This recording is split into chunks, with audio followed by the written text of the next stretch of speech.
No, no, no, no heroes. No, no, no, no heroes. No heroes, baby. Perfect. Hello and welcome to another deck profile in our channel. Today we are here with Alex.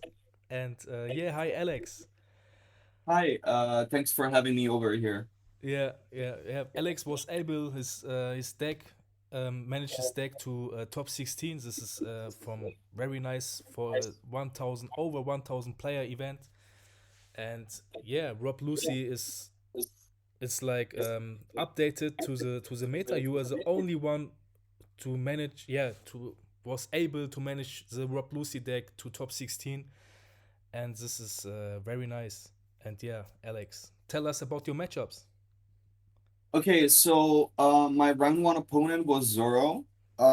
It was quite tough because we entered into a situation at the end where either I was going for game or they were going for game. Mm-hmm. But my opponent left a Machina rested at the end of the game, which in the end mattered because I was able to, with leader, I still had two brand new on board, so I could kill the Machina and restand my leader. And that's also why I won because I could attack. I think he had three life, or sorry, two life.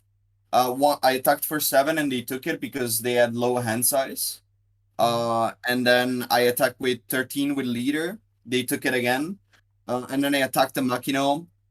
They let it die, and then I was able to win because they couldn't counter out of the leader attack. Mm-hmm. Um, the round two was Kid.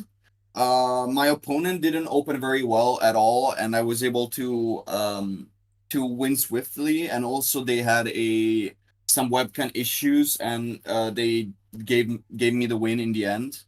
Um, the round three, I played Katakuri, which is probably the worst matchup for this list.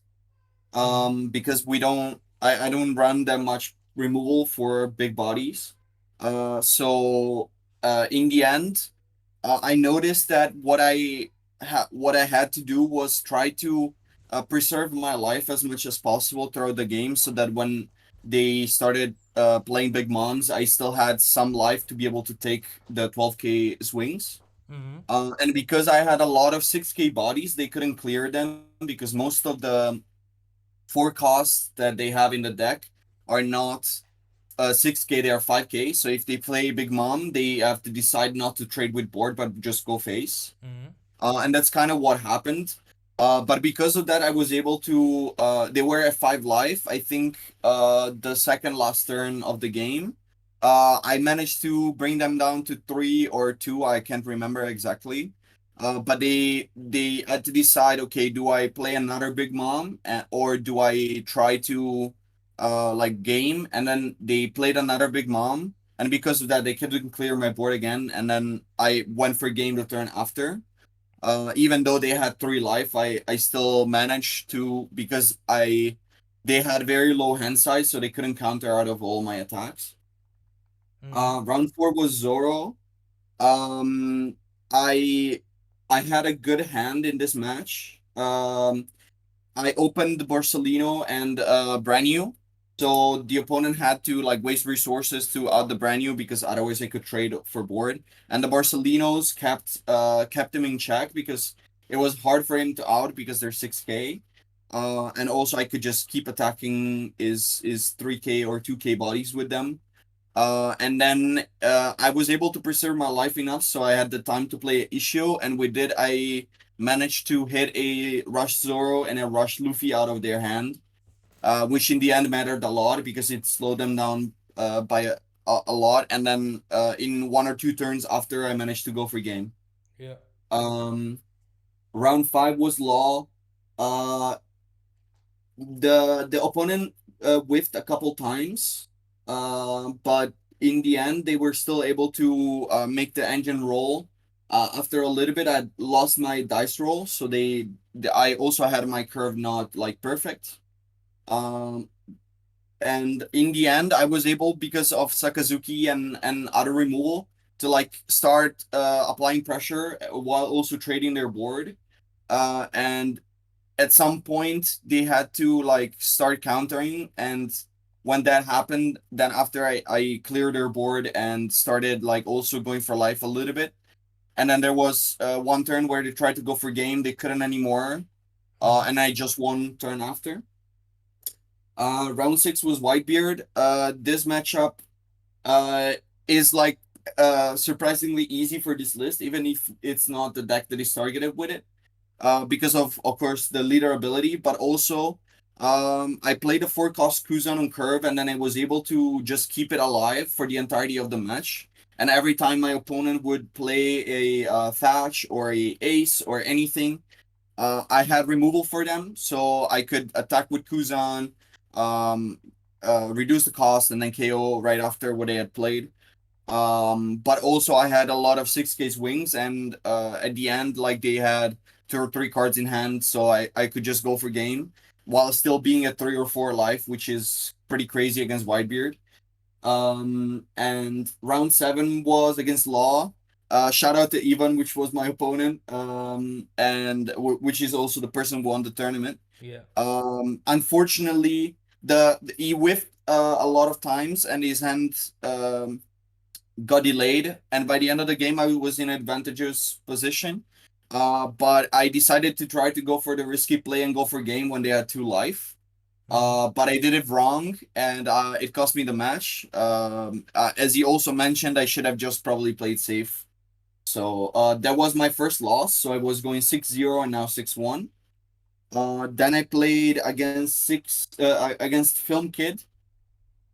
This matchup is quite rough, I think, for this list because I don't really have a clean way to kill the 7 cost Luffy, and also my opponent opened really well.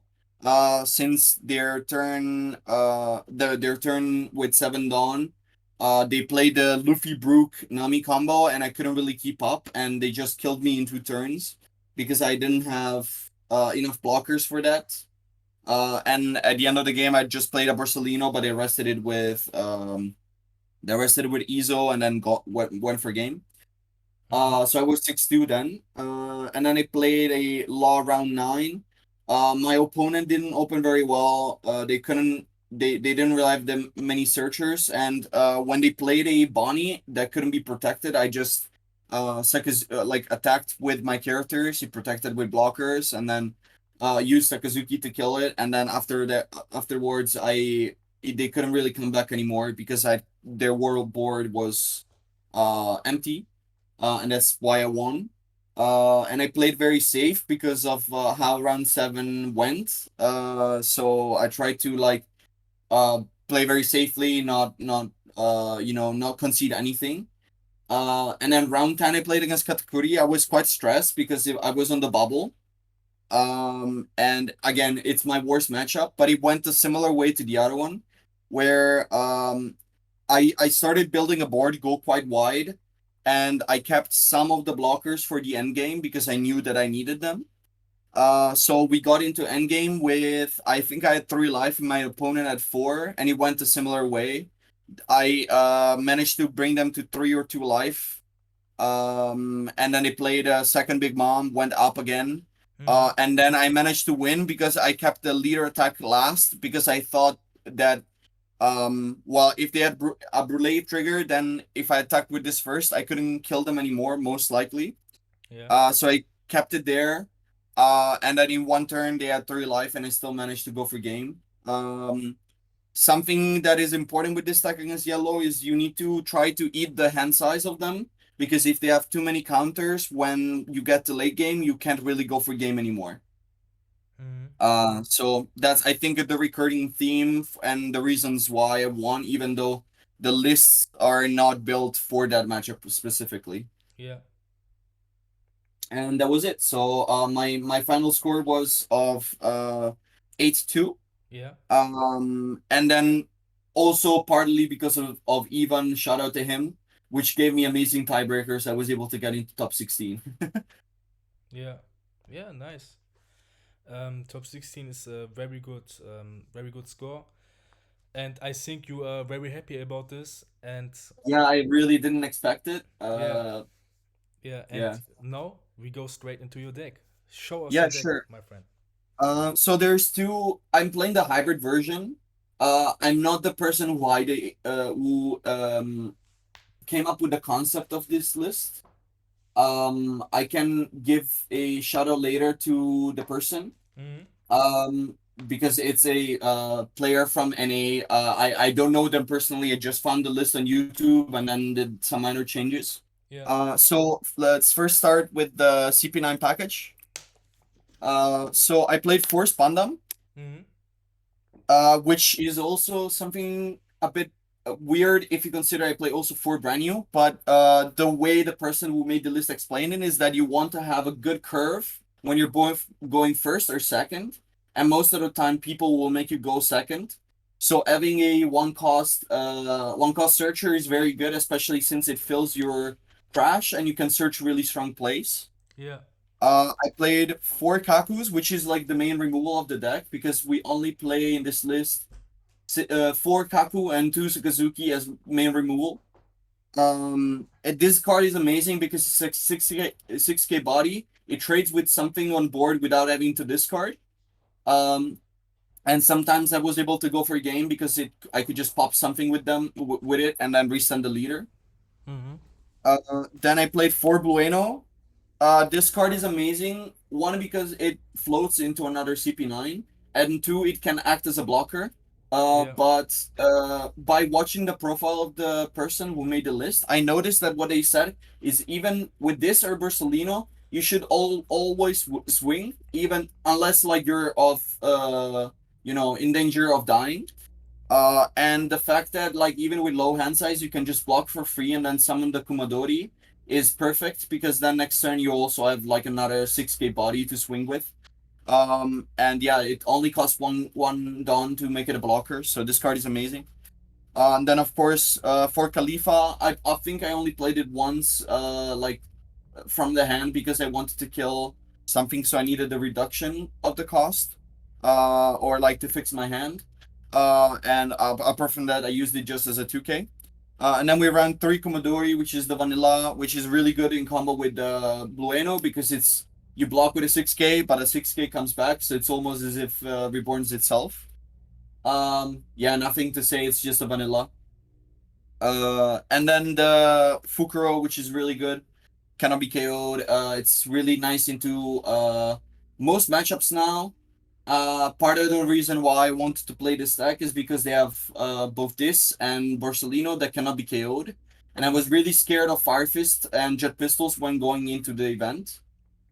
Because by testing, I noticed that most of the matches I lost were because they hit those of trigger or they had them so they could just clear my board. So against red, I tried to play, especially Zora, I tried to play more passively in some sense or like reactively and play these. So even though this is a smaller body than Barcelona, I can still swing 3k at their small guys and then they have to clear this. Mm-hmm. And that was it for the CP9. And now we go into the Navy. Of course, they play four brand new. This searcher is very nice because, of course, like the Spandam, it fills the trash and it searches some of your strongest plays. Mm-hmm. Then I played as 2Ks for Tsuru and for Tashigi. I never played Tashigi, but it can come up. And I played a lot the Tsuru, or well, a couple times to reduce the cost, especially when trying to kill a big mom. I did it in my with my round 10 opponent. I played this, attack with Kuzan, and then played the Sakazuki to kill a big mom. Mm-hmm. But yeah, they're just 2Ks, even though sometimes you can play them. Kuzan.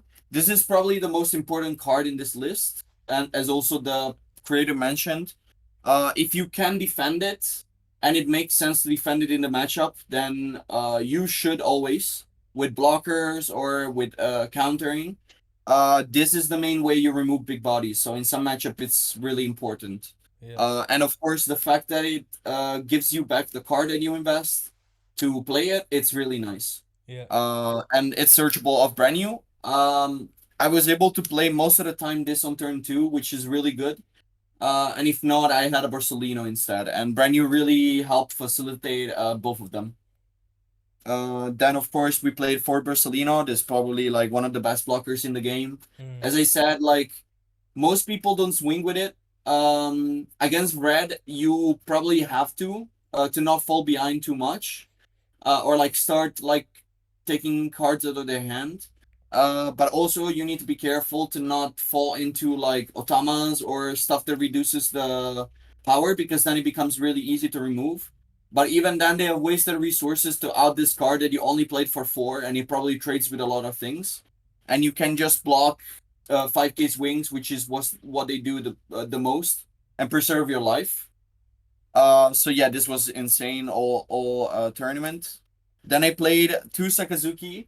Mm-hmm. Um, yeah, this is the big removal that you have apart from Kaku. I sometimes I didn't kill a five cost, but this came up a lot in the law matchup. I was able to kill the blocker laws, or like a rush Luffy or anything like that. So it was very nice. I think it's correct to not play as much of them because it's not a counter card. It's relatively high cost. So if you see at the start of the game, it's not really something you want to see.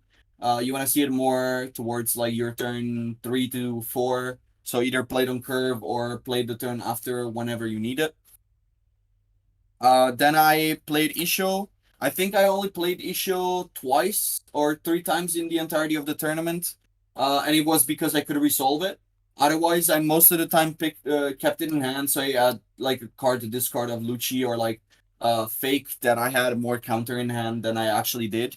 But yeah, it won me one of the Zorro matchups by itself by discarding the Zorro, one Zorro and one Luffy, and it also came up in one of the black matchups as well. So it worked very well. But I wouldn't play more because it's quite heavy if you see it in hand, and you can't really do much with it apart from discarding it. And then last thing was three Shockwave. This card is amazing in the current format because it checks with Law and Zoro as well. It basically stops one attack while stopping another one because you just kill another active body. It's searchable, brand new, has an amazing trigger. So I thought it would try to play as many copies as possible. I Mm-hmm. think from the original list, the main change that I made was cut one Kumadori for one extra Shockwave, but apart from that, it's literally the same. So yeah, shout out to the creator of the list. And uh, yeah, the deck worked out to be amazing. Yeah. I think more people should try the hybrid, even though it's a bit trickier to play because your game plan is not as clear. It's really a reactive deck, so you have to have a game plan against each matchup and follow through with it, and then start to like what's important is set up the lethal turn with the leader and the swings that you have. Yeah. Yeah. Okay. This is your list, and at the end, I would ask you, what is your favorite combo in your deck?